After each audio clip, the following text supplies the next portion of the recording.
Good morning, everybody. So this is a reenactment of our normal Tuesday morning senior staff meeting. We do this every Tuesday at 10 o'clock. It's the night we have council meetings every other week, so it's timely. I'm going to let everybody go around the table and introduce themselves so you know who you're dealing with. My name is John McCormick. I'm the mayor of this great town. I'm Carolyn Ehrlich. I wear a few hats. I'm the chief of staff. I'm the director of redevelopment, and I'm director of the division of sustainability. John Haggerty, communications director. Good morning, my name is Casey Wagner, I'm the Deputy Business Administrator. Morning, George Brewer, I'm the Public Works Director. Morning, Monica Fitzgerald, the library. Joseph Niski, I'm the police director, and a graduate of St. Thomas Aquinas High School. That's why they're missing. Yeah, we don't have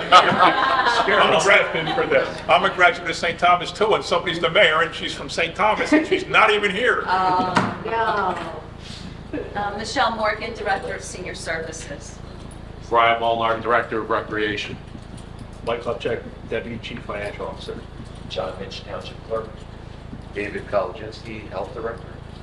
Marga Darden, Director of Planning and Development. Vito Samaluka, I'm the business administrator and a graduate of Colonia High School, not to be outdone by the director at the end. So welcome, Colonia. So this is a very experienced team. I'll give you the quick history. I'm 10 years as the CFO. Back in the 90s, 18 years as the mayor. Carol has 11 years on the council since 1996. And she became the chief of staff when I became the mayor in 2006. So she's been here 29 years, I think, or 33 years actually. John Haggerty started when I started also, so he's got 18 years here, and before that he had probably that many years with the state of New Jersey, which is where we met. When Carol and I worked in the state, we met John. We were in Treasury. He was in the Attorney General's office, or was it AG's office as the press guy. So we came here, needed a press guy to a guy we knew. Casey Wagner's one of the rookies at the table. He's only here 10 years. That's this July. That's 10 years in July. Weird story. I met Casey when his father said, "You look, my kid just got out of college. Not sure what he wants to do." Will you talk to him? I sat down in the conference room with Casey, and half an hour later, I hired him. I had no intention of hiring him. I had no idea what we were going to do with him once we hired him. But I said, this guy is somebody I want to get on our team. So we put him to work, and ultimately he worked his way to be the assistant business administrator. George Brew has 40 some odd years here as he's now the public works director. He started as a mechanic. Started as a mechanic, Mayor. Started as a mechanic, and now he runs a 200 plus, almost 200 and what, George? How many people? 365 of all of this. Oh, counting all the custodians, right. 200 public works and Right. 165 schools. And he started as a mechanic. Mike Gallen's missing, he's our town engineer. Monica is a reasonably a newcomer. She runs our library system. How long, Mon? 9 years. 9 years. Yeah. Tell you another quick story. The library doesn't have to clear anything with the town, but they were hiring a director and they wanted me to meet the director. So I'm in my office and Monica's waiting in the room outside, and I'm telling you, when you say you had me at hello, I walked out, I shook her hand, we said hello, quick chit chat before we went in my office. I knew right then and there, I'm telling you, I knew right then and there she was going to be the library director. I was going to be fine with her. Joe Niski is somebody I've known since literally I was probably 12 when he was 10 or 9. We grew up a couple doors away. He's got close to 40 years. I'm in my 40th year. In his 40th year. Bob Hupner, who just retired, would have been in his 44th year. Joe took over. Not many places in the state can a 44-year veteran retire and get replaced with a 40-year veteran. But that's what happens at Woodbridge. Michelle's here 20 some odd years, Yes. running the senior services. Brian Molnar's here 40 some odd years. He was in public works and working with George and with Vito many years ago, and now he runs recreation. Klepp is really the rookie. He's only here, what, 10? 13 years. 13 years. Klepp is the assistant CFO. I had the job as CFO, and I always kid Klepp that he's mini-me because he thinks like me, he acts like me, he talks like me, he's an accountant. Love the guy. John Mitch is also here 40 years. He started on the town council in 1989. and worked as a councilman for a while, and then became the deputy clerk, and then became the clerk. David is really the rookie. He's only here 2 years? 2.5 years. Our former health director was here 40-plus years. And we didn't have anybody in town that could replace him because you needed a certain license. So we stole Dave from the county of Middlesex. Martalewski's here close to 40 years, 38, give or take. Started as a planner, and now she runs the planning department. Vito Samaluka started as a mechanic, also right around the time George did. He's here more than 40 years. Now he's the entire business administrator for the township. So I always talk about this. I love mentioning this when we get to the point of Youth in Government Day, because it shows, first of all, that government's a great career path, but also shows that there's value in picking leaders who have worked in the department and done the job that they're now in charge of. So most everybody here has been the entry level. They've been at the bottom, and now they're at the top. And when you've been at the bottom and started at the bottom, you know the job, you know what's involved, and when you're at the top, you're a better leader. And everybody loves George Brew being the leader because he was one of them. Everybody loves Vito being the leader and Joe Niskey being the leader. He started as a rookie cop. Brian Marta started at the bottom and worked their way up, and that's something that people respect. So I think we're a great example of that. I don't think you find this in many towns in the state of New Jersey. But you don't find towns anywhere like us. That's just one of the reasons. So with that, I'll turn it over to Vito. He'll direct the staff meeting as we normally do. You have agendas before you. The council will keep, this is like a cheat sheet. All the issues they work on, they keep on their agenda. And every meeting, they go through it. They might bring it up, they might not bring it up. They remind us what they're working on. We work with them on all the details. And then we talk about it Tuesday morning to prepare for what they might ask on Tuesday night. So with that. So if I could, Mayor, you talked about everyone else but yourself. So the mayor has been mayor for 18 years, which is an absolute record. Longest running mayor ever in Woodbridge Township history, which is the oldest chartered township within the state. He's a CPA. He's also been the state treasurer, and he was our CFO here. So he's spent many years in government, and this is the longest running term for any mayor. So thank you, Mayor McCormick. All right, we'll move on. So we do the council agendas. You have them in front of you. Each one of you represent a council member or the township clerk. If you would just follow along if you have any questions during this as we go through, and we read them all, and we go over them so that we know that each department may touch one of these agenda items, and they have responsibility to get back to the council person. So we'll start with Council President Spiller.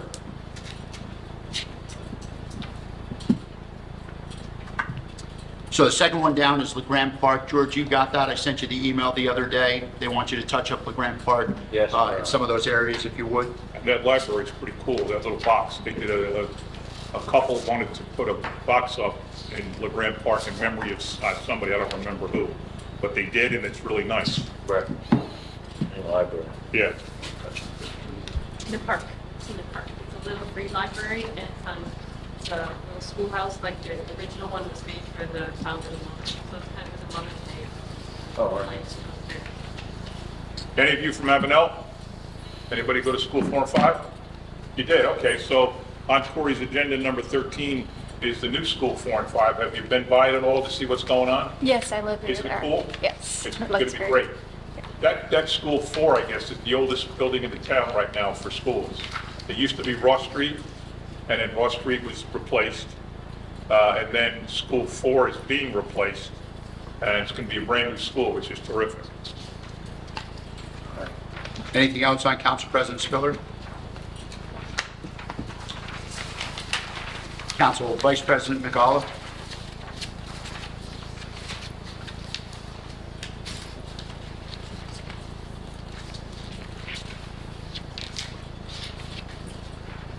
You got your memo on number 8. She did. So we sent that along, and I will follow up with a phone call to her, Mayor. And on number 7, I don't know if you'll see Main Street, Route 9. If you guys are familiar with that area, that whole section was redone, widened, new traffic lights, much more safer, much more brighter. that's part of her agenda also. Number 9, C. Warren is part of our board, and there's going to be a brand-new dog park built right behind where the current one is now. The plan is to build a new one and then take out the old one and expand the parking lot, and then we'll have everything basically brand new. And the parking lot can also service the marina and the restaurant that's there, so the tiki bar that's there. Anything else on Council Vice President? All right, Councilman Anderson? Mayor, do you want to mention number 10, talk about the touring around program that we just did? Sure. As soon as George... I'll take ice cream, George. Sounds like the good humor man. Come on. That's to remind me it's today's Youth in Government Day. So number 10 is, it's a program called Tooling Around the Town. It started way back in 1999 when it was called Christmas in April. Carol was on the council, Brenda Velasquez was on the council, I was the CFO. We kind of worked with the Housing Authority and copied a program that the director of the Housing Authority had up in Patterson, where you get volunteers to donate labor, specialized labor, funds, and you go out and you find homes of people that need fixing up. Usually it's a widow, usually someone who can't afford to do the work, can't do the work themselves. So we match a team with the house, and for example, Hess would always have a team, and Shell Oil would always have a team, and Woodbridge Center would have a team. And they'd go out to the houses and they'd do landscaping, they'd do cleanup, they could do light electric, light plumbing, light carpentry, a lot of painting. And then a couple of weeks ago, we had this year's program. There were 23 houses we did. It was just unbelievable. And the people, the women, usually elderly women, sometimes elderly couples, are just so unbelievably appreciative that you gave their house a revitalization. They can now be proud of it instead of it being an eyesore because it wasn't painted and there was stuff just not looking good. Landscaping was bad, and it was unbelievable. And Patrick McSherry runs that for us, and it's just an amazingly rewarding project that we do that we're just so proud of. Brian, you want to touch on number 12 for Councilman Anderson and just explain what that means? Yeah, so league consolidation. Back in the day, we would have different sports leagues, all 501c3s, independent leagues. We had Woodbridge Little League, we had Merrill Park baseball, we had Colonia youth baseball, little fellas. And what the mayor did, his vision was he wanted to combine where recreation would run the youth sports. He wanted all the kids to have a chance to play, an opportunity. You know, a lot of children weren't participating because if they never played baseball before, they were a little intimidated coming into play. So what we did, we consolidated all the youth sports under my department, Bobby Tominski. He's our youth sports coordinator. So now it's the Woodbridge Recreation runs the baseball league. Woodbridge Recreation runs the basketball league, soccer league. So we do a lot of clinics where there's a lot of instructional. So the kids learn the sports before they really have to get thrown into play. So that's the way the old days were. You went in there, you signed up to play baseball. Next thing you know, you're out batting the game. This is more instructional now. They still play their games. But what we did, we were able to consolidate all these different organizations into, you know, just the recreation department running it. Football, there's still 2 programs. We still have to talk about that. It could be 1. There's some issues going on with the Saints, the Golden Saints. But that's what we did in town. We consolidated all the sports where they run out of the rec department. What was happening was the good kids got to play and the bad kids didn't.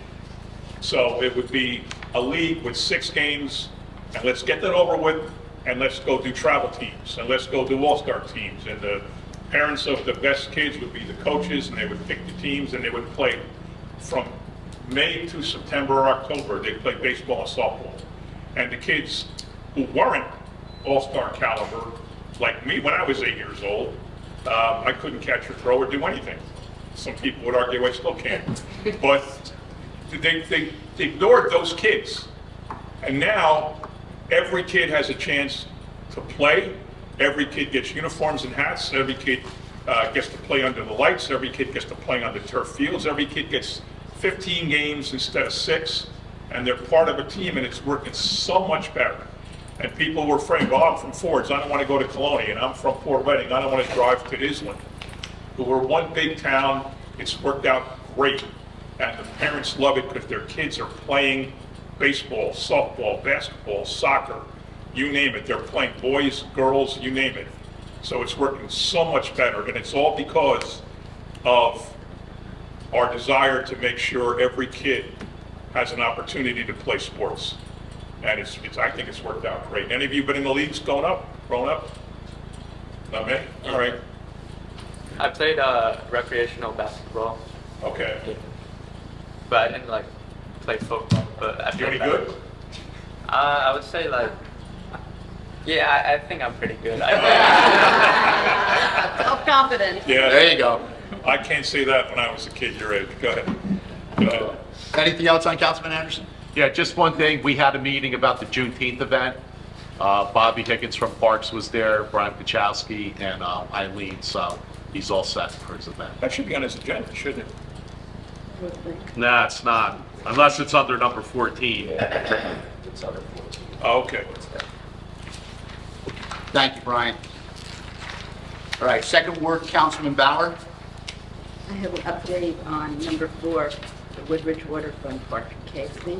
This is across the street from the waterfront park, and it's the Pine Barren Pond, which Weston, which is a company that owned the property, they took many years to clean it up. It was very contaminated. They cleaned up the pond, and we have an Eagle Scout whose project is to create a trail from where we have parking to the pond. And we are hoping that we will actually, it's got fish in it, we'll have fishing there this summer. It is called the Pine Barren Pond because even though we're not in the Pine Barren area, the plant life there is common to the Pine Barrens. We might even be the most northern part of it. So we'll keep you posted on when it's ready to go. We should explain it when we started, but there's 9 council people. 5 of them represent a ward, and 4 represent the whole town. So there's 5 wards. Sharon McAuliffe in the first ward is Woodbridge proper and Seawarren. Howie Barrow, we just heard from, second ward is Fords, Hope Lawn, and Caseby. Corey Spiller, who's the president now, who went first, is Port Reading, third ward, Port Reading and Avenel. Viru Patel, we didn't get to yet. He's the 4th ward of Island and Menlo Park Terrace. And Debbie Meehan is the 5th ward of Colonia. They just represent their ward. They run every 4 years. They're running this year. So they'll run at 25, 29, 33, etc.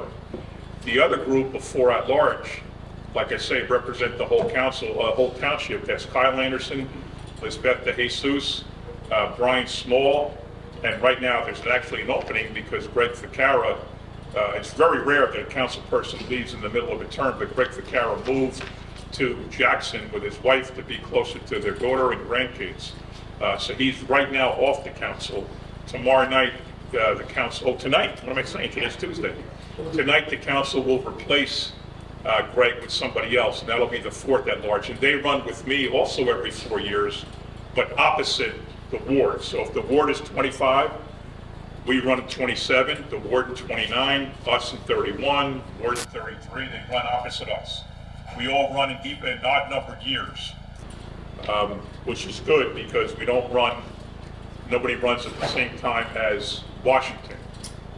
So a lot of times when you're running, you're at the mercy of who's at the top of your ticket. Although we could talk forever on this, there's no longer that kind of organized lines, but I don't want to run when somebody says, oh, I don't like the president, I don't like my senator, I don't like my congressman, and therefore I'm not going to vote for anybody in the same party as them. So I'm glad we don't run with others. We do run with the governor, and we run with the state legislators, but not Washington. Washington's so messed up right now. Nobody wants to run with anybody from Washington. All right. Still under Councilman Bauer, number 5, Hometown Hero banners. Is the Parks Department plugged in after the event this Yeah. week to So get the banners up? So the event for that is Wednesday night. It's at Woodbridge High School. We moved it inside due to inclement weather. And then the Hometown Hero banners will start going up Thursday morning. And we'll work on that right through as soon, the goal is to have everyone up before Memorial Day. But we will have them up before Memorial Day. So they're not going up in the courtyard like they normally do. No reason to. No. Good. Right. Anything else on Councilman Bauer? Anybody go to school 14? Forts? No? Okay. That's going to be, that is a very old building. It's the prior school administration decided not to try to renovate it and make it work, so they moved the kids to school 25. Anybody go to 25? In Forts? No? Okay. You did, right, Case?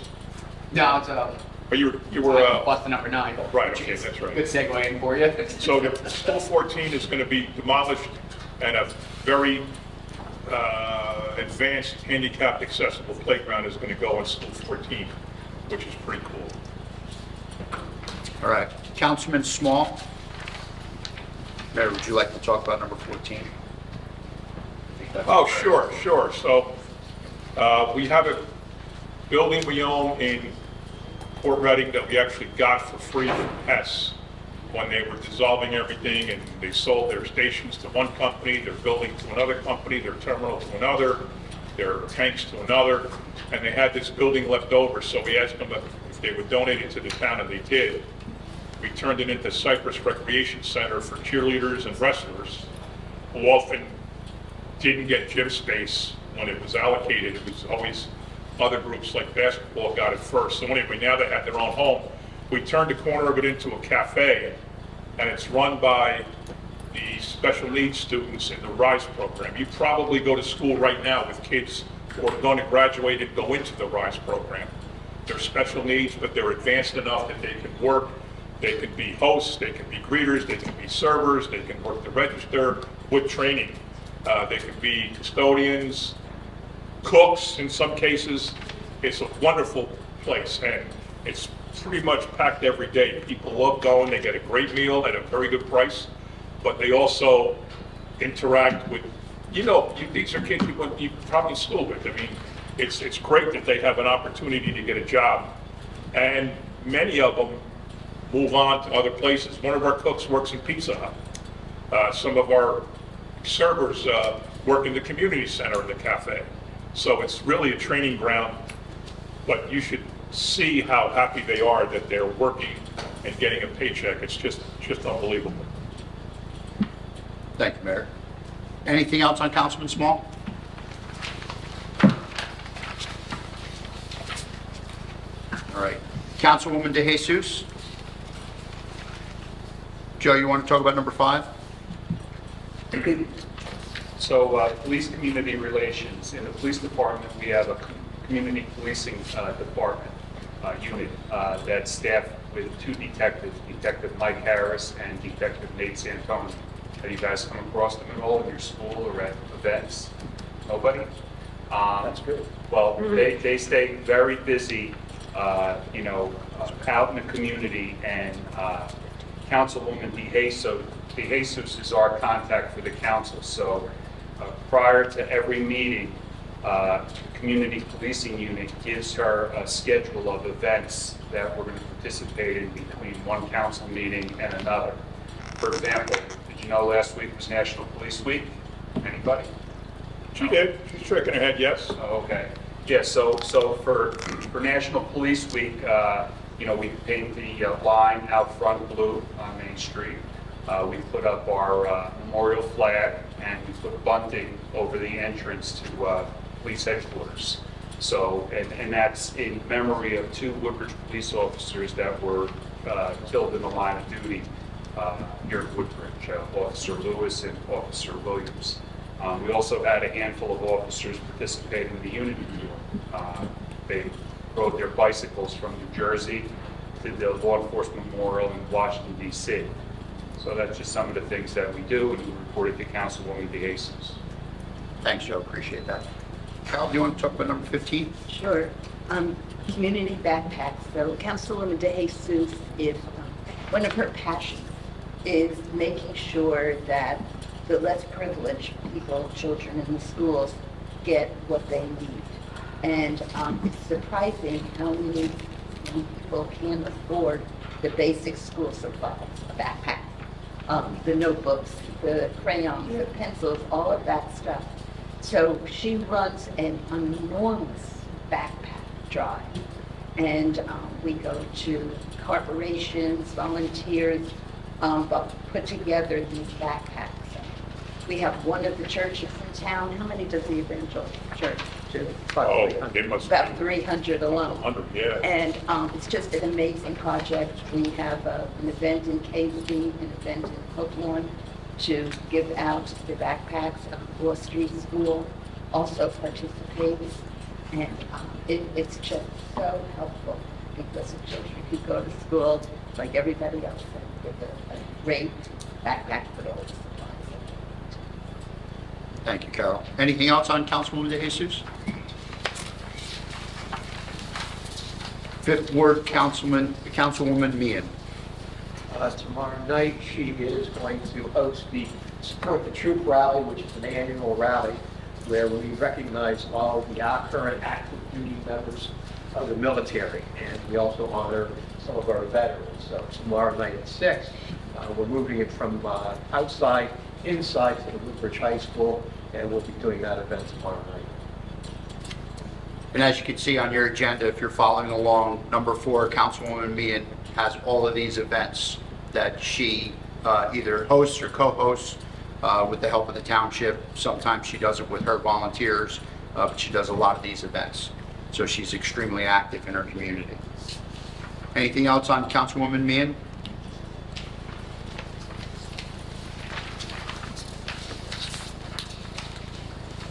Fourth Ward Councilman Patel.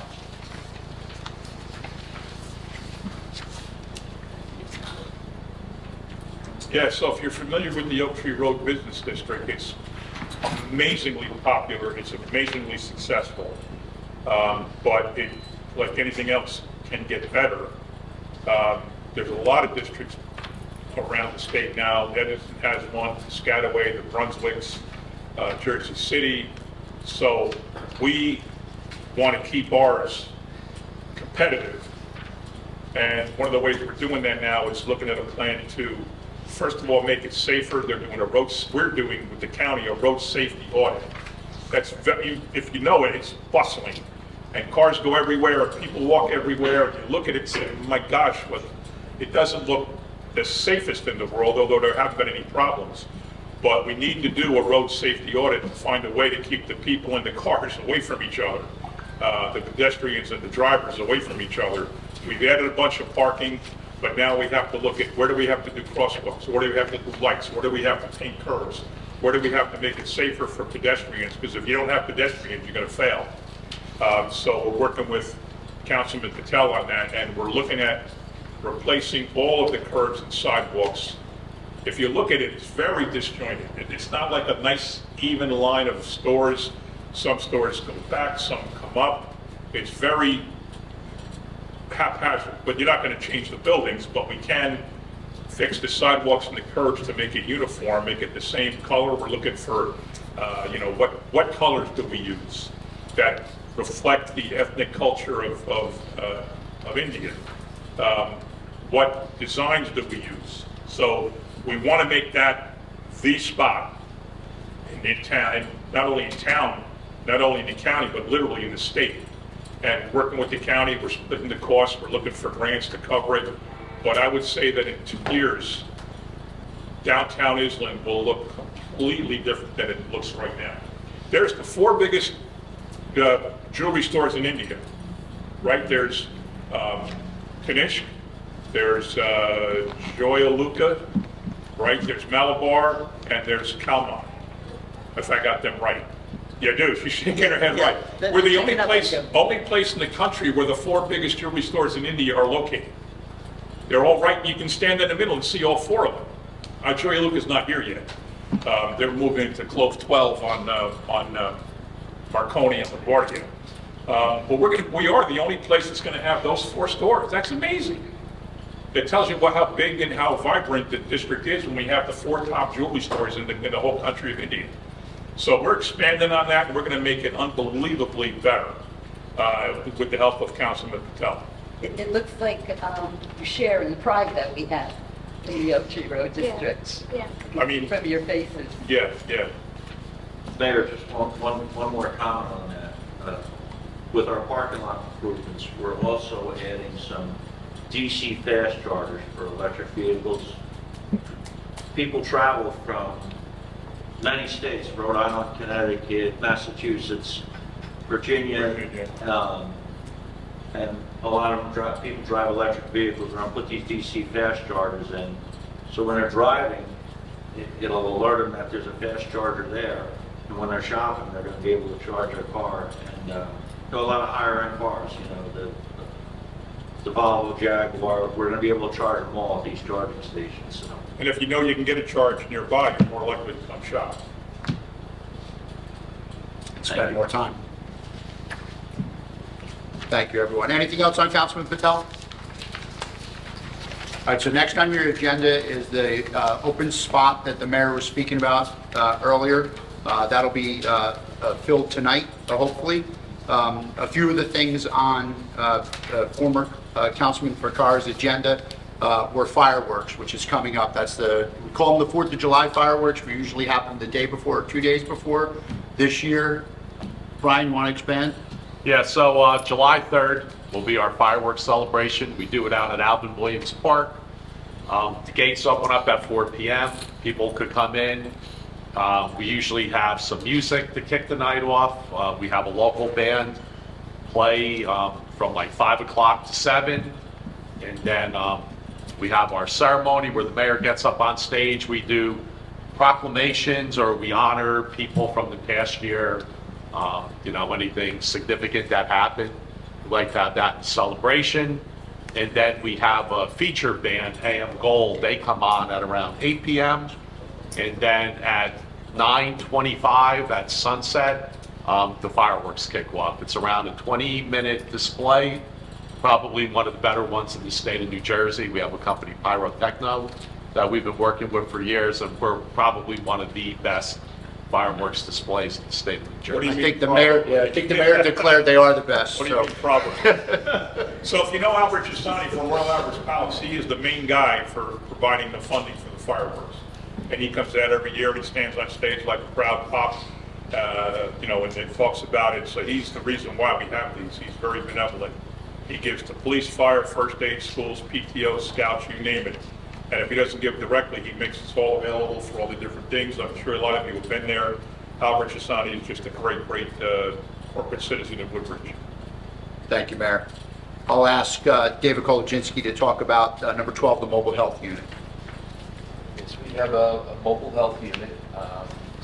We have our own division, Community Health, that operates it. We give free blood pressure, glucose, and cholesterol screenings for anybody that happens to stop by. We have several stops, several senior centers mostly, but several stops throughout town, and we're at several events, so including backpack events.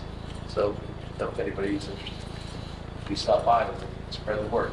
Yeah, you all got to probably start worrying about your blood pressure at 17 years old. But it's actually led to saving of lives. There have been people who have gone on there who have not been to a doctor in a while and have found out they have high blood pressure, have found out they have high cholesterol, all from a simple test sitting in a chair. And they've gone to regular medical facilities to check them out. And in several cases, we've been told that stop potentially could have saved somebody's life because they had something they didn't know about. It could have been fatal, but they dealt with it because they went on that bus. And that was a donation. One of Carroll's developers in the redevelopment field said at one point, we would like to make a donation of something substantial. And by substantial, we mean $250,000.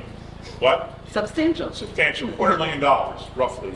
And she came up with the idea of, let's do this health unit. We've always wanted one. We've had Hackensack come on occasion with the unit. We've had Robert Wood come on occasion with the unit, once every few months. but now with the opportunity to get our own, and we hired a nurse to come and run it, and we have part-time nurses, and it really is a great asset for the people in Woodbridge Township. And I'll touch it briefly, and I'll have the mayor fill in the details on number 15, Senior Olympics. So for the last 16 years? 2007, which was the first one. So, yeah, 18 years. 18 years. So for the last 18 years, Woodbridge has been home for the New Jersey Senior Olympics. So it happens every second weekend in September at the WCC and various locations. Brian, you have any more details you want to fill in?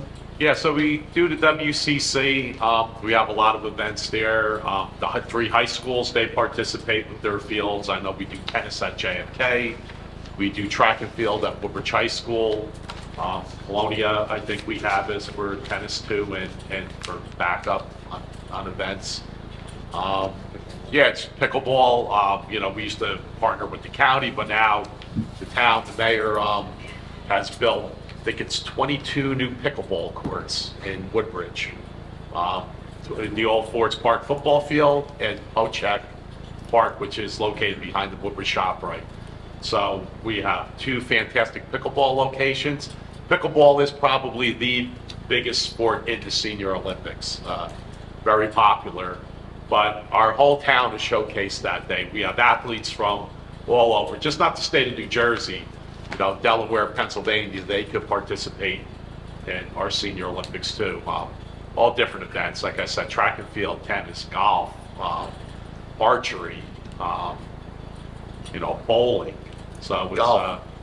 Golf and horseshoes, darts, mini golf at the world famous Skyline Mini Golf located behind the Woodbridge Community Shameless Center. plug. Shameless. Yeah, we're open for business. Feel free to stop by and play around at mini golf. But it's a great place. It's a Woodbridge is showcased, throughout the state of New Jersey, and so it's a great event. And every other year is a national qualifier. Yes, yeah. Have any of you ever volunteered for the Senior Olympics? Yeah. You did. What did you do? What sport? Mini golf. Mini golf. Excellent. At the world famous Skyline Mini Golf. Were you there when I played? No, I don't think so. Are you honest? That's why. That's probably why I didn't have you as my caddy, because you're too honest. Have all of the students sign up with Megan Cushman behind you. Yeah, if you want to volunteer, Yeah. Volunteer Megan hours. behind us is coordinates all the volunteers. She's John Hagley's deputy communications director. That's another great story. Let me tell you about Megan's story. So, 2016, Meg? What's that, man? The little email you sent me, 2016? She's a student at Rutgers, lives in Port Reading, sends me an email and says, I'd like to, this is my career, I'm graduating here, I'm a junior, whatever she said, and I'm a communications major, and I would love to have an internship with the Township of Woodbridge. And one of the best emails I've ever gotten, it was so well written, from somebody who's a junior or senior in high school, and I instantly said, okay, this is somebody that can clearly write, and one of the things she does most in town is write. So we brought her in for an interview, and John Haggerty talked to her and was kind of in the market for somebody to work part-time. So Megan took the job and started working, and the next thing you know, she's doing such a great job, she becomes full-time, and the next thing you know, she's doing such a great job, she's now the deputy communications director, and now she had an intern, Kelly Walsh, who's back there too, and Kelly Walsh turned into a part-timer, and then Kelly Walsh turned into a full-timer who handles our social media and does all kinds of great things for the town. So you never know. Like Casey's story, like Megan's story, Kelly worked down in the club at Woodbridge behind the front desk. One minute she's folding towels, and now she's posting pictures on the mayor's Facebook page. And then helping to do our newsletters and all the things like that. So you never know what's gonna happen to your career. You never know what avenue might open up for you. Casey, his father says, talk to the mayor, see what he says. Megan says, I want to be an intern. You never know what's going to happen. So that's why you be as dedicated as you can be as community service oriented as you can be as responsible as you can be, as ethical as you can be, and doors will open. I just want to add that The studies are showing now that public service is just not a career choice that young people like you are making. And the pitch that the mayor is making here is to say to you, it certainly is a great career choice. There's a future in it. You can work your way up very easily if you're good and you're competent, like he says. It's just, and if you were to ask everybody, what everybody at this table has in common, is we are all passionate about what we do, and we also have a great time doing it. It's a good job, and it's a fun job, and ultimately you're going to be working with wonderful people. So please consider being in public service. Thank you, everyone. So next on the agenda is Mr. Mitch. Mr. Mitch is our township clerk. He's a liaison to the town council, and he also compiles and puts together our meeting every other week. Mr. Mitch, anything on your agenda? Thank you. Just a quick snapshot, if you're following along on the agenda page, especially if you listen to it today. So we have 93 liquor licenses in Woodbridge Township. It does consume a lot of the time in my office. So what you'll see on my agenda, the first items listed are transfers, which mean we are currently working with the police department. We are vetting and or reviewing if people want to buy a liquor license. We have an obligation by state law to review them and make sure they have no criminal activity in their background, make sure they're financially sound, that they can own and operate a business in town. So these 4 items that are listed reflect some ongoing activity right now with my office and the police. Similarly, I work with them on number 2, which is disciplinary action. In fact, without disclosing who, we're looking to take our first step of progressive discipline against one of the license holders. We take issues in town very serious when it comes from an establishment that violates noise ordinances or being good community neighbors if they have a liquor license. So we work closely with the administration and the police department on that. Jumping down to elections, June the 10th is primary day. I mentioned for a number of reasons, if you're registered to vote, you can also vote between June 3rd and June 8th at the Acacia Center, 95 Orbiting Avenue, Woodbridge. If you're not registered to vote and you're 18, feel free to stop by my office before you leave today. I'll show you where that is. You can register to vote while you're here. Or if you're 17 and will be 18 by November, you can also register to vote as well. That's a fairly new. That's all I have. Is C a new owner, or is C just a transfer on your list? Is C just a different, same company, different name? Or is somebody taking No, over? C actually is, that's going to be the new cricket simulator bar we're going to get on Lafayette Roads and Fords. Oh, they're moving it from Fridays? Correct. Yes, so actually it's great that you questioned that particular one. So like we have the simulator golf den at the club at Woodbridge, there's a new bar coming into Ford's that's going to have a simulator cricket. So my understanding is you'll be able to pick cricket courses from anywhere in the world, kind of similar to like the golf den. So yeah, they purchased the liquor license for Fridays. So that's just going to be probably torn down here. What from? Fridays. I mean, unless they get another license, because they're selling. Interesting. Thank you, Mr. Mitchell. So next what we do in our meeting is we go around to each one of the directors and they talk about what's on their respective agendas for their departments and how they interact with some of the other departments within the township. I start with Chief of Staff Carolyn Early. Carolyn? Thank you. So as I said, I wear a few hats. One of them as Chief of Staff is I have regular meetings with each council person, one-on-one, so that they have this, communication is so key. And, you know, they talk to the BA, they talk to the mayor, but this is an opportunity for them to say, this is what I care about, this is a problem I have, and for me to help solve it. I also work on some of the mayor's pet projects. For instance, one of them is we have senior housing is very, very old, and it was in need of replacing. So we did the downtown senior housing, and they have moved to brand new, really nice housing in Fort Reading, and that is called Red Oak. we just completed a project in Fords, and that new housing is called Re-enacts. And we're working to do the same thing in Island, to find a new, better home for the seniors there. Another hat that I wear is redevelopment. I work hand in hand with the planner, Marta Lesky, on that. Our three biggest projects, I'm sure you've all driven past Sprouts, coming soon. That is the Cloverleaf Shopping Center, and that is just going to be a phenomenal addition. The other one is in Metro Park. They're building, going to be that big building that you see. It's going to be the Hackensack Meridian Health Center, their corporate headquarters. And downstairs, there will be all kinds of health services for the people. There'll be a residential piece and a retail piece. It's the only health center of that kind that is right on a train station.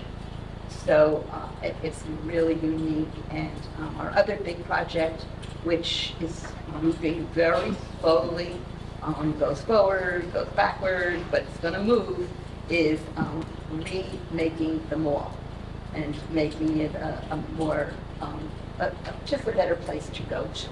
And so those are the projects. And then the other thing that I do is the Director of the Division of Sustainability. We just completed a new sustainable plan working with Stevens University, and that is our blueprint for doing all the sustainable stuff. We just planted a couple of hundred trees through our Fords at Woodbridge. We did a competition to encourage our restaurants and businesses to go green, and we had a green gala to give out awards. And I saw I had infrastructure on here.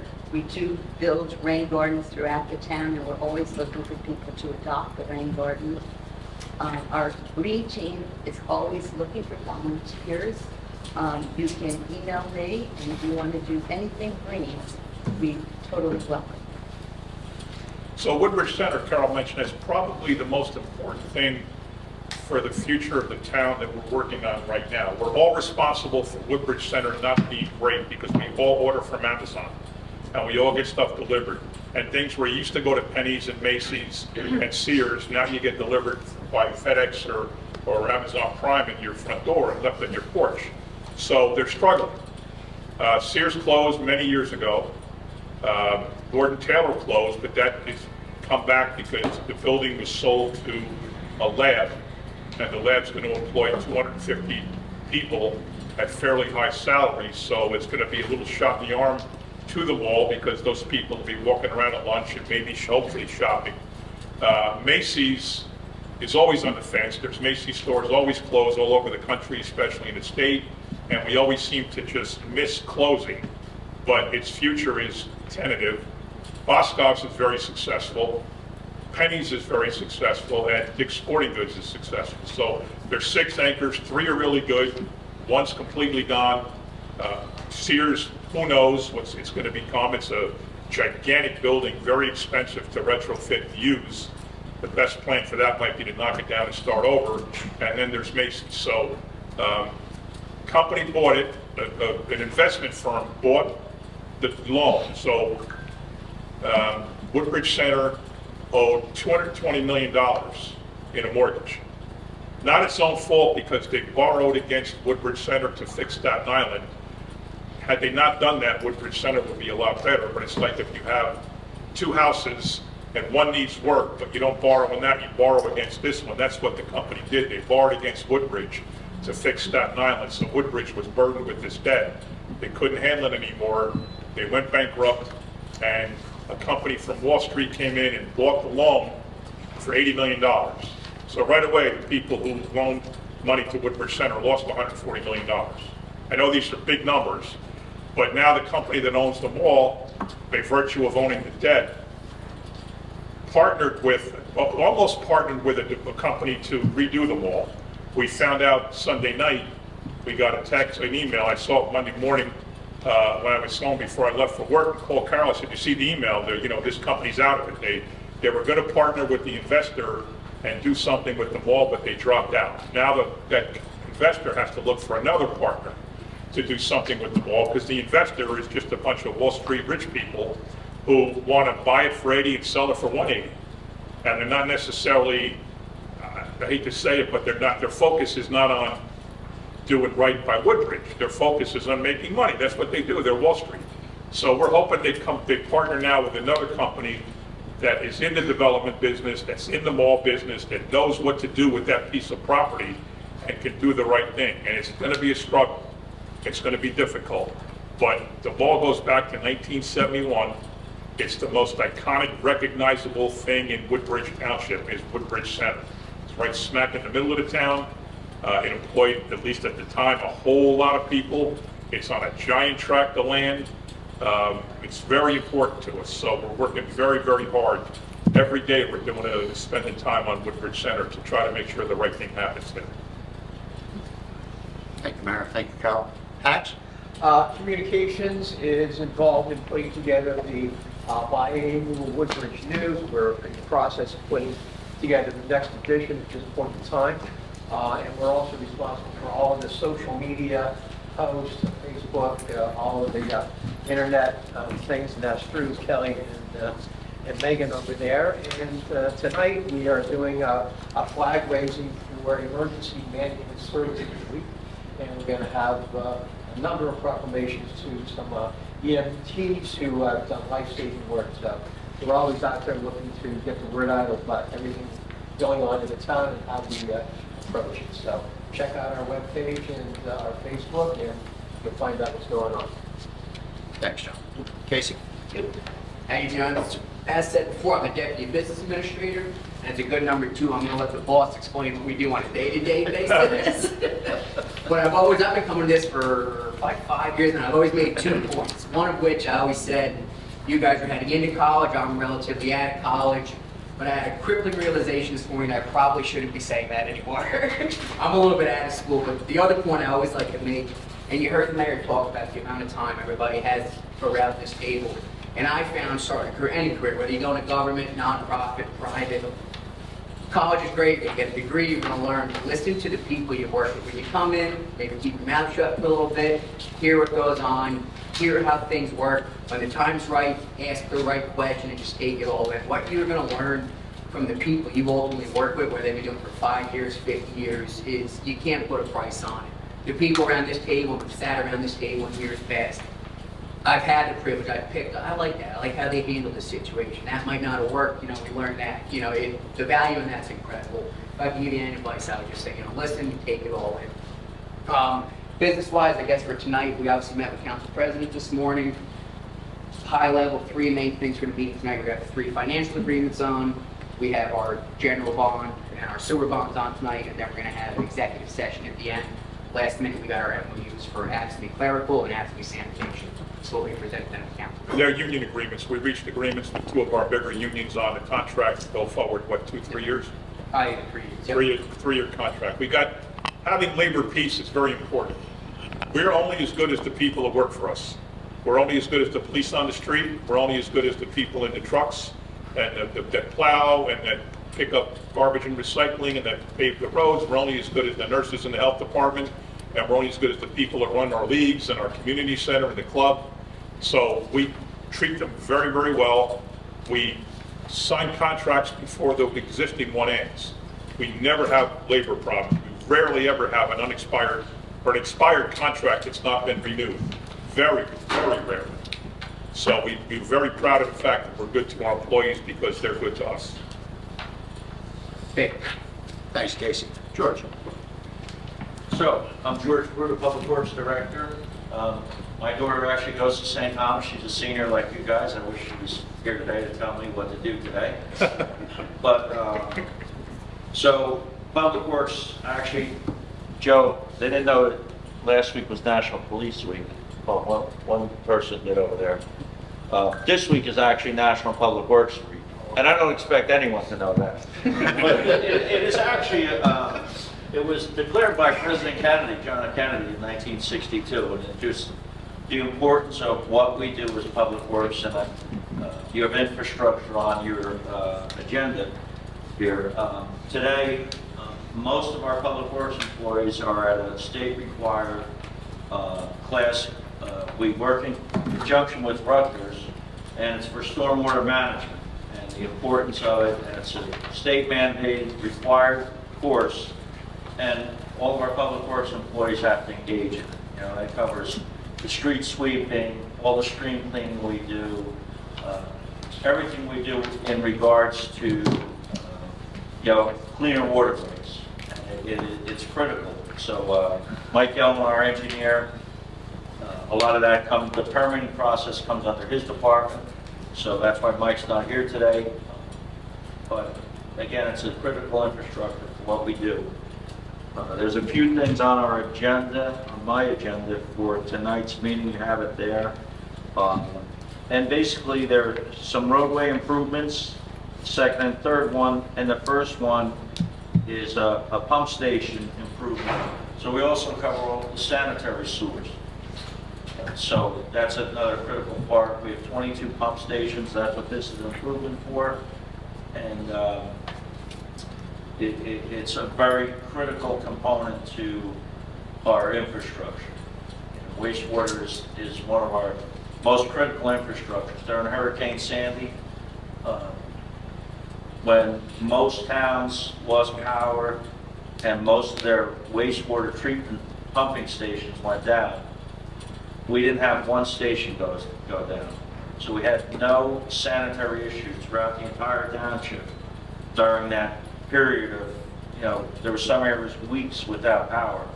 And I realized at that point, I was not the director, how important wastewater and pumping stations are to infrastructure. So it was the most important thing we probably did, was to make sure all those pump stations are running. So,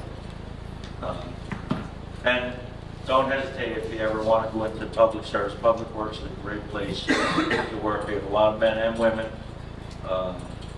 So it is a great place to work. Thank you. Thanks, George. Monica? So we're very fortunate to be at this table. A lot of libraries in town are not invited to their weekly meetings.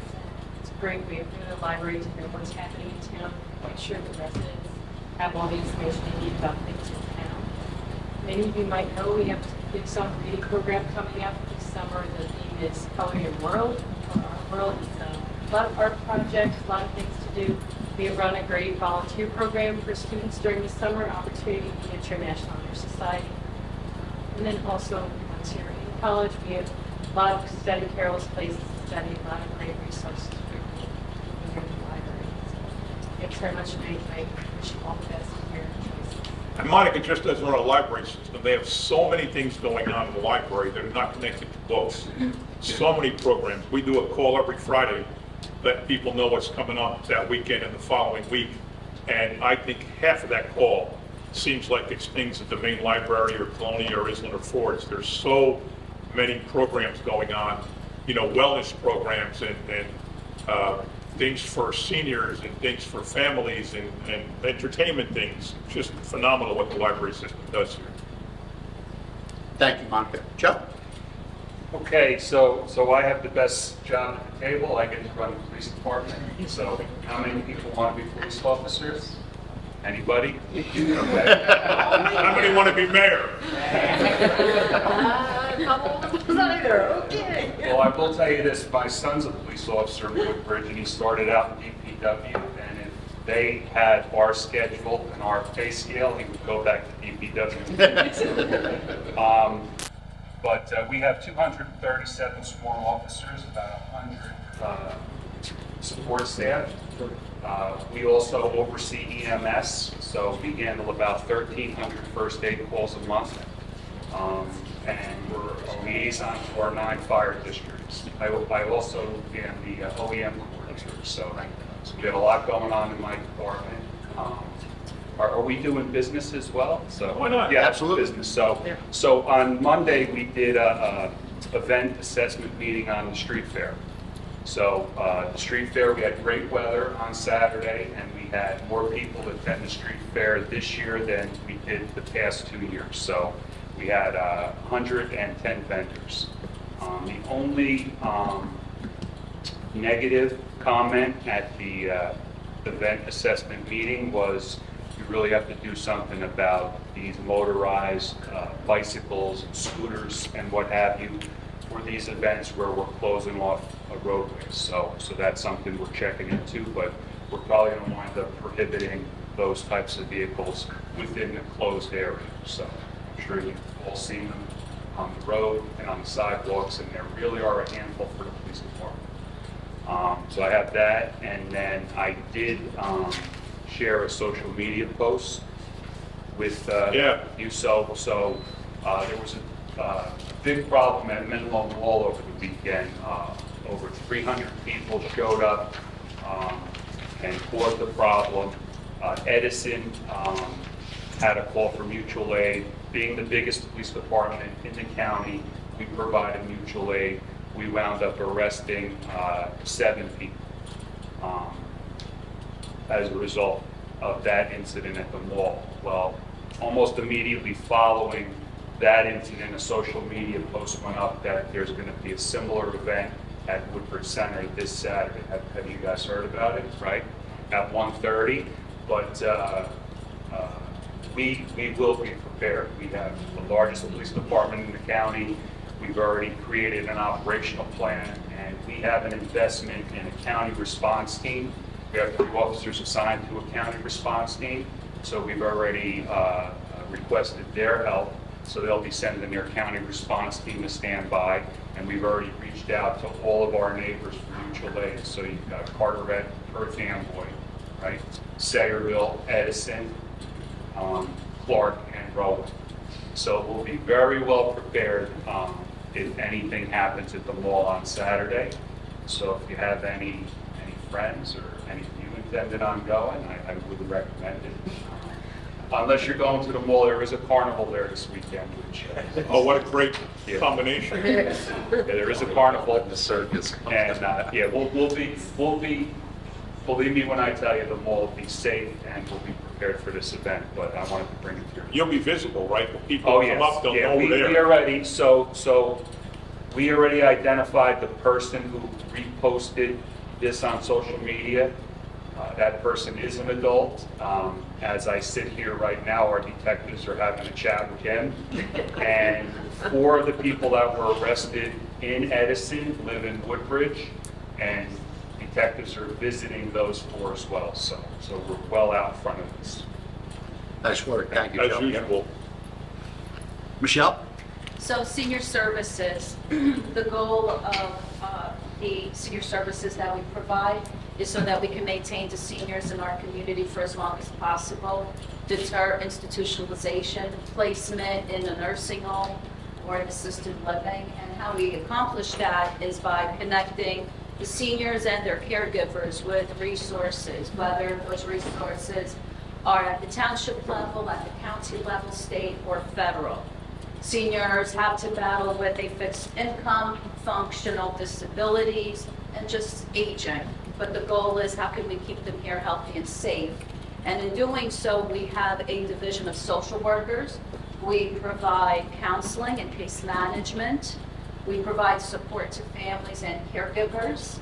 And we help them to apply for financial assistance, whether that is from food stamps to home health care, utility assistance. If they're homeowners, we help them to apply for programs to help with their property taxes. Another division that the township has is senior transportation.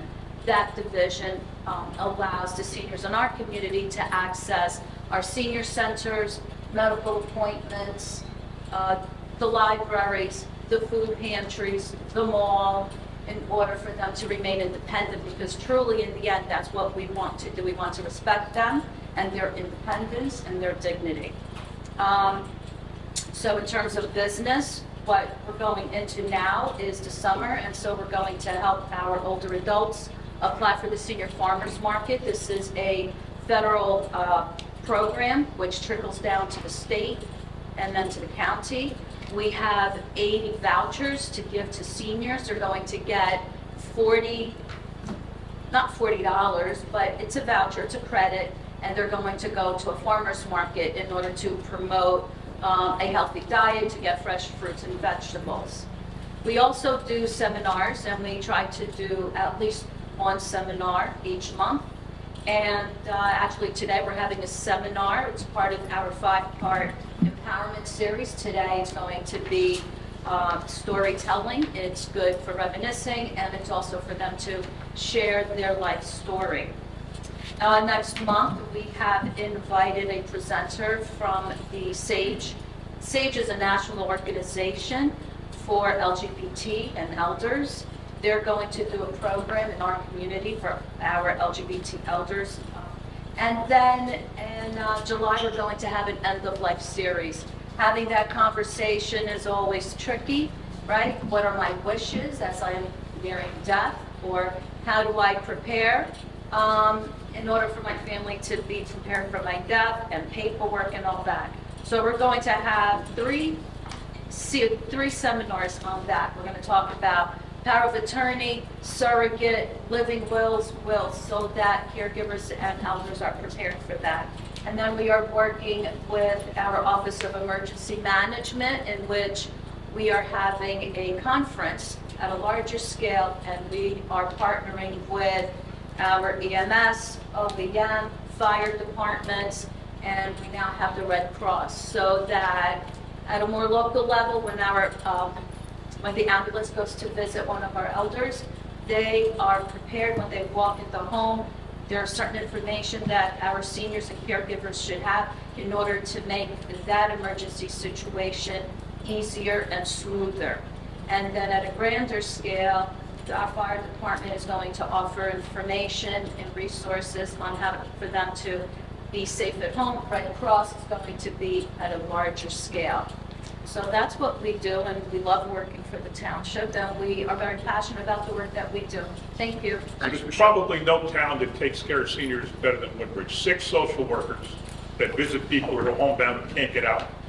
6 senior centers all over town. People can go to recreate, they can have luncheons, they can have bus trips, they can have jewelry beading and yoga, and you name it. And then we have a fleet of 12 buses that take seniors to and from all the centers, take them to doctor's appointments, take them to shopping visits. There's no town that takes care of seniors better than Woodbridge Township. Thanks, Michelle. Brian? So the Recreation Department, we oversee the Woodbridge Community Center, the club at Woodbridge.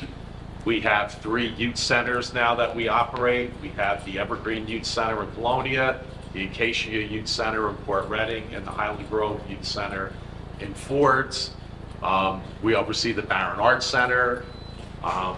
We have swimming pools. We have 2 outdoor pools, Highland Grove and Springwood and Colonia. They're actually going to be opening up part-time this weekend. They open up full-time when school gets out on the 23rd of June or 25th of June. We also oversee the Woodbridge Marina for boaters, also the Woodbridge Boat Launch. Then we have on our traditional side, we have our youth sports that we talked about. We have the cornerstone of our summer is our concert schedule, and we have over 100 concerts scheduled this summer. We also have children's concerts too that are and plays that are scheduled for Saturdays. We run a farmer's market.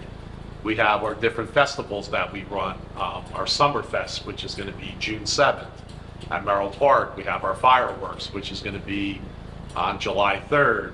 We have road races. We work in cooperation with the Mayor's Wellness team, where we do have road races. We have our pizza run.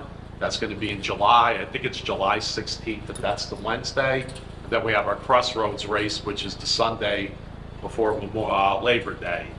Other than that, I'm sure I must have forgot something in there. Thank you, Brian. But I do have some business for today. Pull this up. So I talked about at our last meeting that we had the open house for signups at Highland Grove and Springwood. So this weekend, 52 signed up at Springwood and 19 signed up for Highland Grove. That was just for that 2-day period, which was good. I'll have the numbers for you on what we have right now. All right. But we're doing good with the pools. Also, the other thing too is we do run summer camps in our summer program. We actually run 3 summer camps: Merrill Park Camp, our WCC camp, and our Kids Sports Camp at the club. Thanks, Brian. Michael? The finance department's in charge of obviously all the financial obligations for the town. A big thing that we do that the council is involved in, we put together 2 bill lists a month. We can't release those funds and pay those bills without council approval. So every Friday before the Tuesday meeting, we send out a bill list. The council approves that bill list on their Tuesday meeting. We cut the checks on Wednesday, and we send it out to all the vendors that bill us. It's an important part of town because if we don't pay bills, we can't function.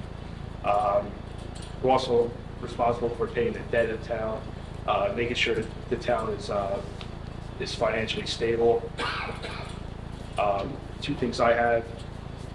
We have the ordinance tonight for first reading. That's going to go. The funds will be available on June 23rd. That's when the stop ends. And then, obviously, we're going into the last month of the fiscal year, so June 20th will be the last bill list, and then we're going to cut everything off after that. So just pay attention to your budgets and whatever you got to get in, make sure you get it. Thanks, Michael. Mr. Mitch? Thank you. As the business administrator indicated earlier, as the township clerk, I serve as liaison between the governing body and the administration, and also the governing body and the public. My office in general oversees a lot of different licensing. It can be anything from a taxi cab or a limousine license. The police director mentioned the carnival. We license that as well. Well, the liquor license, as I indicated earlier. We also handle vital statistics. If you're born in Woodbridge, and we don't have a birthing center, we don't have a hospital. However, if there's an intended birth at home or an unintended birth at home or in an ambulance, or you're born within Woodbridge, you have to still report your birth to us and we'll issue a birth certificate to that child. We also do marriages, so if you live in Woodbridge and at the time you decide to get married, you have to apply for a license in Woodbridge, unless you get married out of the state. And on a more somber note, though, similar, if someone passes away, if you live in Woodbridge or your services are being held in Woodbridge or you're being buried in Woodbridge, we will issue not only a death certificate declaring someone deceased, we'll also issue a burial permit for you to be buried at your final resting place. On a note of business, 2 items is that I did receive a letter this morning, actually just after midnight, from the Woodbridge Democratic Organization. The mayor indicated earlier, more than one occasion, that we have a vacancy on the town council, and that vacancy will be filled tonight. At least that's what the intention is to do. So because Mr. Ficara, who recently resigned, was elected as a Democrat, the Democratic Party of Woodbridge had to submit 3 names to be considered by the current, 8 remaining council members. So they have those names. They will consider one of those names to be appointed tonight, and we'll move forward from there. The second item of this is just to remind everybody that Gary Dienemeyer will be here this evening. He's going to make his annual presentation on the significance of a poppy, the red poppy. If you're familiar with that, that's a flower that veterans groups typically sell at this time of year. They are in remembrance of soldiers, men and women who died in the line of duty serving our country. So he likes to promote poppies, the significance, the meaning of it here at a meeting. But if you see any poppy drives by veterans, whether it could be at a Home Depot or a ShopRite or maybe at a traffic light, feel free to give a nominal donation. They'll give you a poppy. You wear it, display it in your car, and it shows your support for those who made the ultimate sacrifice. So again, he'll be here this evening. Thank you, John. David? Hello, everybody. The health department oversees several areas, the 6 senior centers and their activities and programs. The environmental division, which performs inspections of pools, retail food establishments, body art establishments, wells, septics, and they do public health nuisance complaints. We have a nursing division that does adult and child health immunization clinics, screenings, along in conjunction with the mobile van. We do school immunization audits, medical disease investigations. We have our animal shelter, who performs, and our animal control officers will operate out of the shelter. Back to environmental, we also do e-cigarette education and enforcements, tobacco age of sale enforcements. We simply the various tobacco stores to see if they make purchasing, and we take them to court if they do.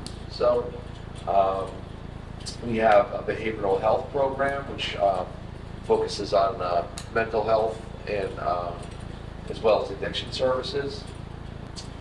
And we did have a good mental health awareness day this Saturday at Town Hall. A good turnout for that. And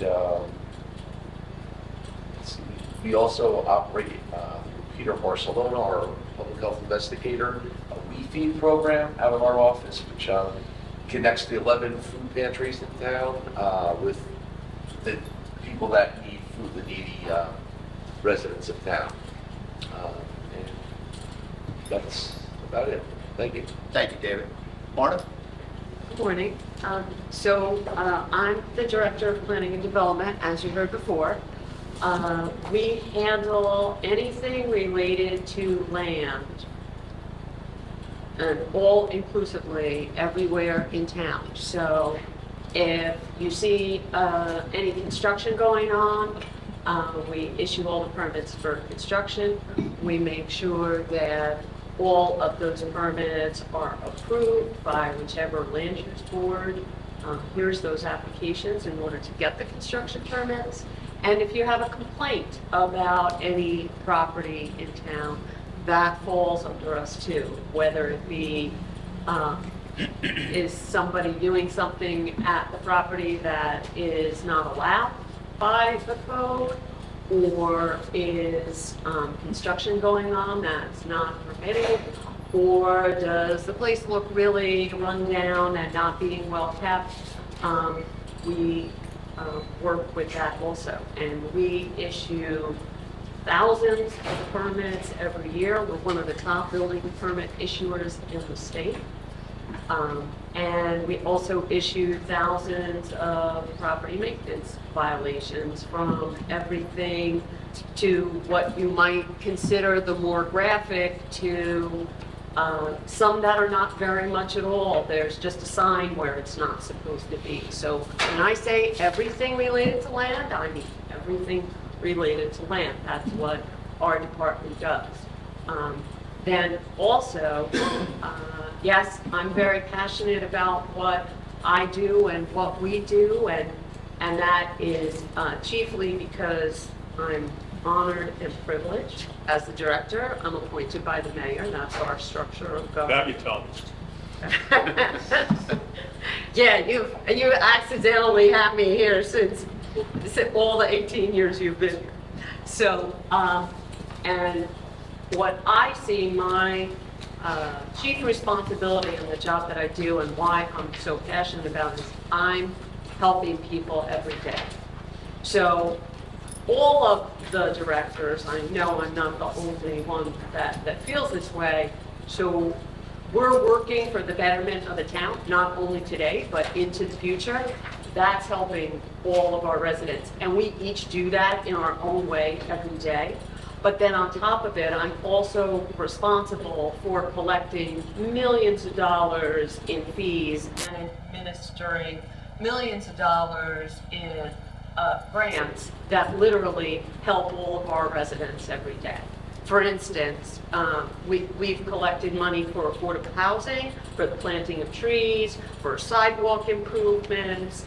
I'll get into some of the work that we do with grants, which is just timely because of what's happening right now, but we annually get a grant from HUD, the Department of Housing and Urban Development, through Washington. We've had that grant for long before I was here, so easily 50 years, which means that's been millions of dollars to help some of our poor or more underprivileged residents for just decades. Additionally, I'm the planner, so I get to plan, which means I am required to forecast and write and plan for how the town wants to look for the next 20 to 30 years through its master plan, but then also through all of our redevelopment studies that Carol referenced and our redevelopment plans. And we have over 100 designated redevelopment areas and more than 93 adopted redevelopment plans, and a bunch of others that were just drafts that we never adopted. So during this time, I've absolutely done more than 100 redevelopment plans. That is more thinking and adoption and processing of all those ideas than literally any other town in the state. And so just in case, what I always say, I play a lawyer on TV, because what I do is also testify related to those studies and those plans, appear in front of boards, go to court if necessary. So I'm thinking and working, writing, researching all the time. That's another reason that I find this job so interesting. So related to business tonight, last week I submitted the CART that we had to submit regarding the estate plan, which is just a broad-based policy document that we're in the process of adoption of a new state plan that will guide state development and redevelopment for the next 30 years easily. But I mean, it was just very broad. I had to list the 100 redevelopment areas, and what we've done and when our plans were last adopted and all that. But it's just a wide policy statement. So that was submitted last week. Today in the newspaper, our substantial amendment for the HUD grant is appearing. That hearing will be June 3rd, and we were notified last week about our award for another year, just around $650,000. And Joy Lucas, that you referenced before, submitted for a building permit. Good. So they're moving forward. And it was announced last week that Dick's Sporting Goods nationally is buying Foot Locker for more than $2 billion. So they're obviously doing very well in general. Thank you, Marta. So I'm the business administrator. I have the easiest job in town. I have the easiest job in town because, as you heard, around this table is the state's leading professionals in their disciplines. They make my job easier. My direct supervisor is the mayor. He hands down his edict, and then we handle the day-to-day operations for the town. These folks around the table have had a 30 or 40-year relationship, not only professionally, but personally. So there's a lot of respect here. There's a lot of inner working. Some of the things that we do, we have 1,300 employees on a day-to-day basis around the summertime. Because we have summer camps, we bulk up to about 1,700 employees because we have seasonal and part-time. So that's a massive workforce that these folks oversee on a day-to-day basis. My direct reports are the Division of Finance, which you heard from Michael. So we have a CFO, Manny Fernandez, Deputy CFO, Michael Klepchak, and Katie Mullen, who handle the finances, which is about a $210 million budget annually. So we handle that.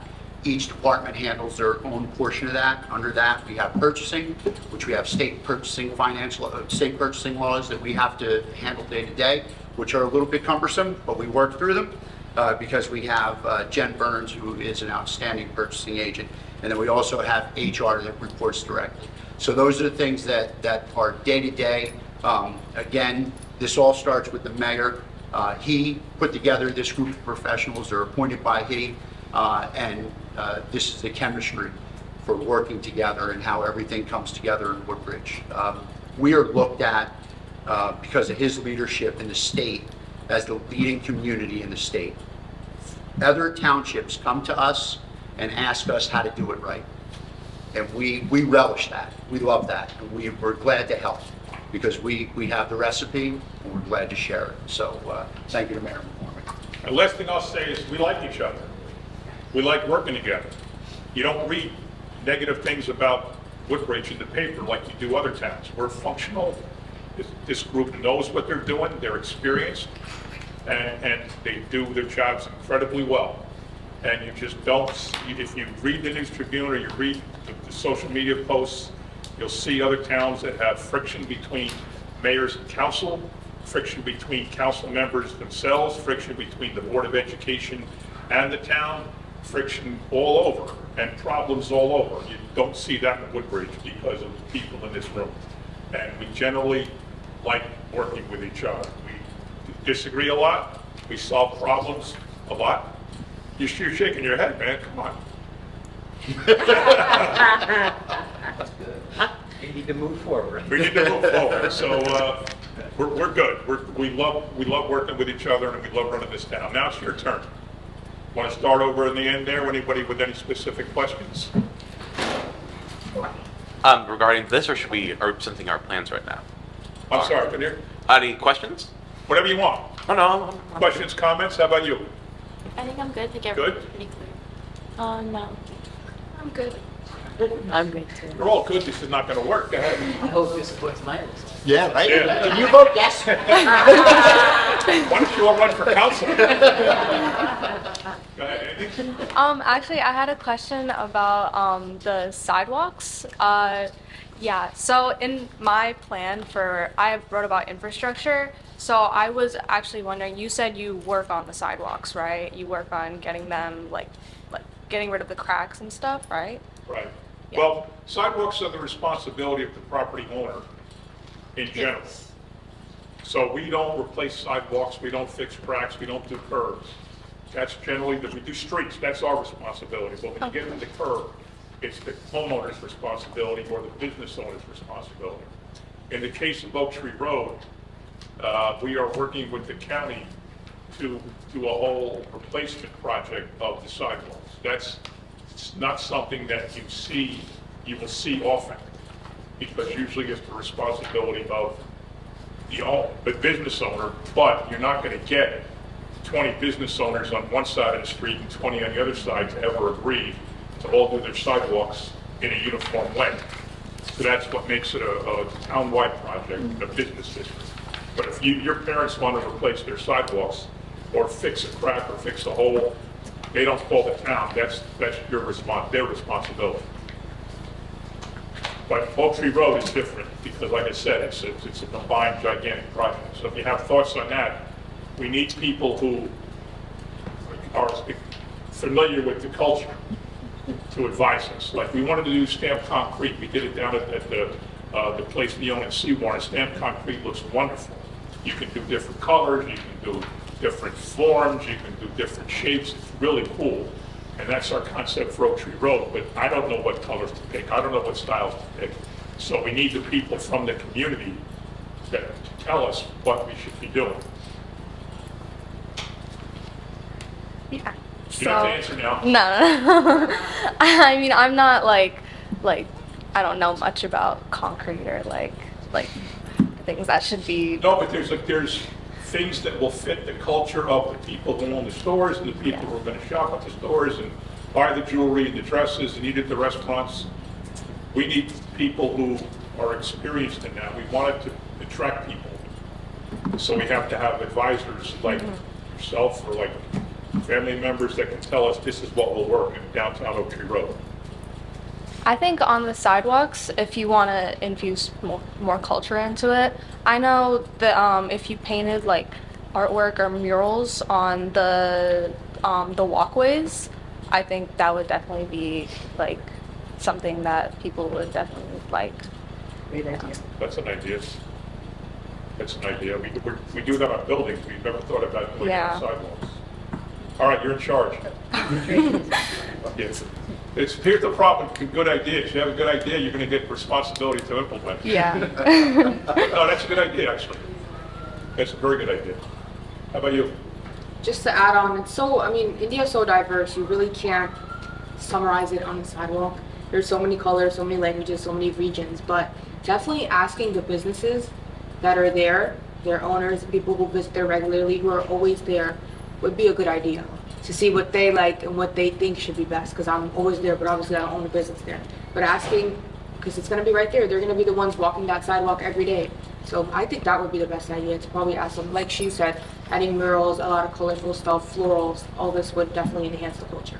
We have a business district, and the members on the board of that business district are the shop owners.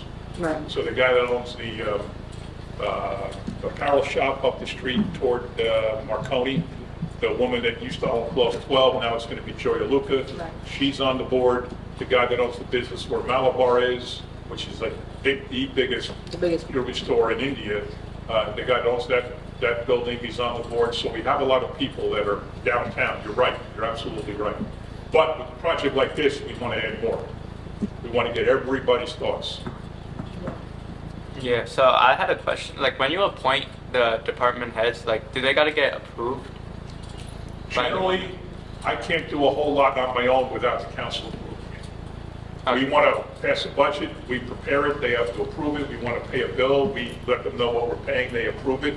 If I want to make Vito the business administrator, we've got to prepare a resolution and the council has to approve it, right? Yes. Everything, pretty much anybody at this table that I wanted to appoint has to be approved by the town council. It's called a strong mayor form of government because there's a lot of things they can do. Once they pass the budget, they're kind of out of it, and we can spend the money generally how we want as long as they approve the actual bill. But it's a good check and balance. The mayor's not too powerful, the council's not too powerful, it's very evenly split. I can't do anything I want. I can do a lot of what I want, but I can't do everything I want without them telling me I can do it. So that's the answer. Yes, I can appoint Carol, appoint John, appoint Casey, but they have to say, okay. I wanted to build off of what Chaitanya said about the street art on the pavements. There's a type of Indian cultural art, I think it's named Rangoli, and it's based on floral designs, and I think that if there was a way to mimic that art onto the sidewalks, that would be a really great idea. It's spelled R-A-N-G-O-L-I. Rascoli. Rangoli. That's interesting. Look into it, thank you. Is that specific to a region, or is that? I'm not sure about that. I just know that during wedding seasons in my own family, we tend to kind of draw it on the floor with whatever chalk that we have. So I feel like if there was a way to make it more permanent onto concrete, it would be really pretty. It's like floral design. It's really nice. Very interesting. It sounds like we have a committee of art experts. We'll probably do some kind of outreach to the community when we decide. We might come up with a plan and then present it and ask for opinions. Or we might have everybody show up and tell us what you think meeting. We don't know yet. But that's, all three of you had very good thoughts. Yeah, we got your names now. I hate to plummet your idea, but I've heard that if you put that on the concrete, isn't it disrespectful to then walk on it? I'm not sure. I just, the way that the country I'm from does it, we kind of do it as like a wedding tradition where whoever's getting married in their house, we kind of just draw it with a type of chalk on the floor and it just fades over time, like over the passage of time. Right, so Mandeep and I have actually done that at Woodbridge High School. We've drawn them before, but I've heard it's kind of disrespectful to walk on them, so I'm not sure how that would be on the concrete. Maybe that's something for the walls. This is why we need help. Because if you guys don't know it, how the heck are we going to know? Yeah, so you're not allowed to. We do them every year during Indian Heritage Month. We draw them around Woodbridge High School, but I don't think it's really. I'm not sure if we're supposed to be stepping on those. I don't know if people would walk on those. That might be something to consider. All right, we can put them on walls, or we can do something else on the sidewalks. Yeah, all right. Do a picture right here. So Brianna Trunnery's not here. Sifa Ansari, Woodbridge High School. Oh, right behind me. Congratulations. Isabel Taveras, Colonia High. Turn this way, please. Oh, we're going to do individual pictures. All right. Let's, Get this out of the way. All right.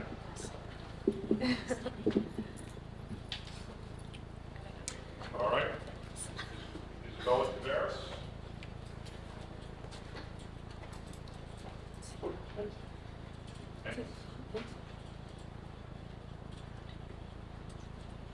Nanaki Gill of JFK. Next up, Leilani Wiggins. Well, she's not here. Mandeep Kaur, Woodbridge.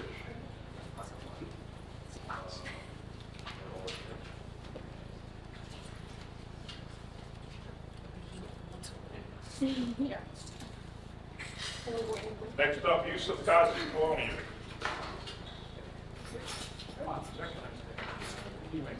Here's. Anything else?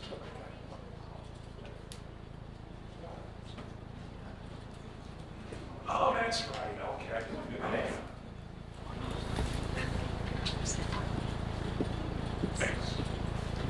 Vishnu Khatri next.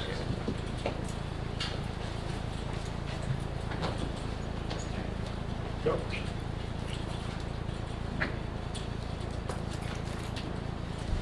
Kathleen Kaur next.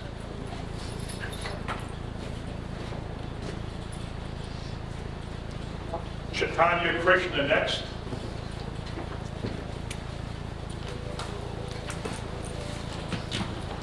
On next. Wait right back. Wait right back. Keisha Bhagat next.